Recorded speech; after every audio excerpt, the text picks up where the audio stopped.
প্রিয় দর্শক শ্রোতা বন্ধুরা, যারা এই মুহূর্তে ভিলেজ অ্যাগ্রো ইউটিউব চ্যানেলের এই ভিডিওটি দেখতেছেন তাদের সকলকে আন্তরিক প্রীতি এবং অভিনন্দন। বন্ধুরা, আজকের ভিডিওটি রয়েছে আঙ্গুরের মুকুল আসার প্রারম্ভিক অবস্থায় কি করণীয় সে বিষয় নিয়ে। তো যারা চ্যানেলে নতুন হয়ে ভিডিও দেখছেন অবশ্যই চ্যানেলটিকে সাবস্ক্রাইব করুন এবং ভিডিওটি না টেনে শেষ পর্যন্ত দেখতে থাকুন।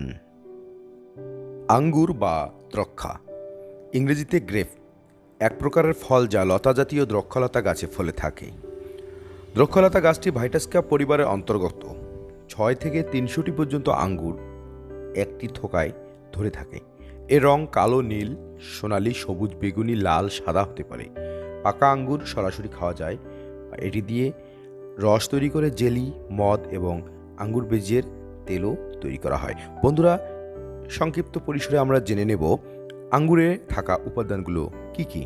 সবুজ অথবা লাল আঙ্গুরে প্রতি 100 গ্রামে রয়েছে 18.1 শর্করা, 15.84 গ্রাম চিনি এবং 0.9 গ্রাম খাদ্যাঁশ, স্নেহ পদার্থ 16 গ্রাম, প্রোটিন 0.72 গ্রাম, vitamin B2, vitamin B3, vitamin B5, B6, B9, vitamin C, vitamin E এবং ভিটামিন কে বিদ্যমান। খনিজ পদার্থগুলোর মধ্যে রয়েছে ক্যালসিয়াম, লৌহ, magnesium, manganese, phosphorus, potassium, sodium, zinc এবং পানিও রয়েছে 81 গ্রাম।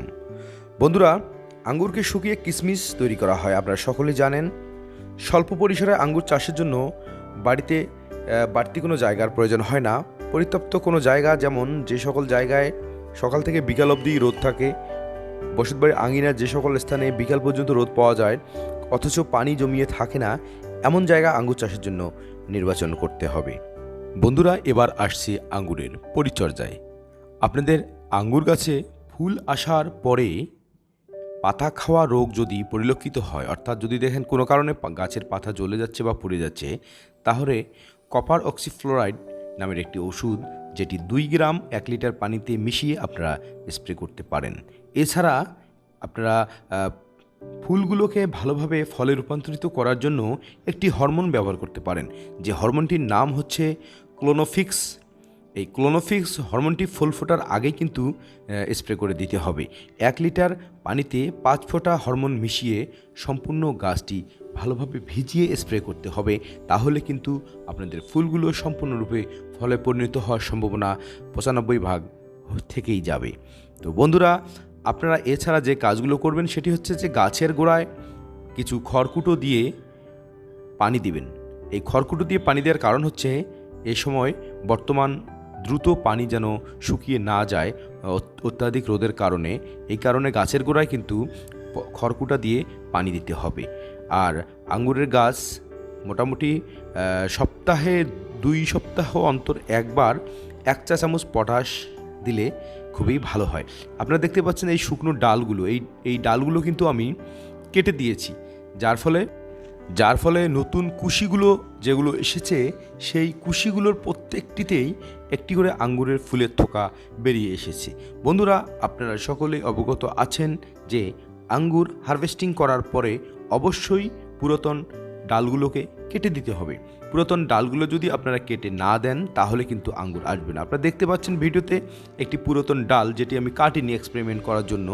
এই ডালটিতে কিন্তু কোনো ধরনের আঙ্গুরের ফুল আসেনি। তার মানে আমি নিশ্চিত যে আঙ্গুরের ডাল কেটে না দিলে পরবর্তীতে ওই ডাল থেকে নতুন আঙ্গুর পাওয়া সম্ভব নয়। এজন্য আপনারা অবশ্যই আঙ্গুর হারভেস্টিংয়ের পরে আঙ্গুরের ডাল কেটে দিবেন। বন্ধুরা, এখন আমি আলোচনা করলাম আঙ্গুরের ফুল আসার প্রারম্ভিক অবস্থায় করণীয় বিষয়বস্তু নিয়ে। এরপরে আমি আপনাদেরকে অবশ্যই জানাবো আঙ্গুরের ফুল ফোটার পরে আপনারা কি করবেন। এবং আরেকটি বিষয় বলে রাখছি, যেটি হচ্ছে আঙ্গুরের ফুল আসার এই প্রাথমিক পর্যায়ে পাতার নিচে এবং পাতার গ্যাপে যে সাদা সাদা মাছিগুলো আপনারা দেখতে পাবেন, এগুলো হচ্ছে জাতপোকা নামে পরিচিত। এই জাতপোকাগুলো নিধন করতে হবে, না হলে পাতার রস এরা চুষে খেয়ে নেবে এবং আমাদের আঙ্গুরগুলোকে ভালোভাবে ফলে রূপান্তরিত হতে দেবে না। যার জন্য আপনারা কি ব্যবহার করবেন? আঙ্গুরের এই জাতপোকা নিধনের জন্য হেমাডর অথবা কনফিডর ব্যবহার করলে খুব ভালো ফল পাবেন। তো বন্ধুরা, আঙ্গুর নিয়ে আমার পরবর্তী ভিডিও আসছে এবং সে পর্যন্ত আপনারা অবশ্যই সবাই ভালো থাকবেন, সুস্থ থাকবেন, সেই প্রত্যয় নিয়ে আজকের ভিডিও এই পর্যন্তই শেষ করছি। ভালো থাকবেন, সুস্থ থাকবেন। খোদা হাফেজ। আসসালামু আলাইকুম।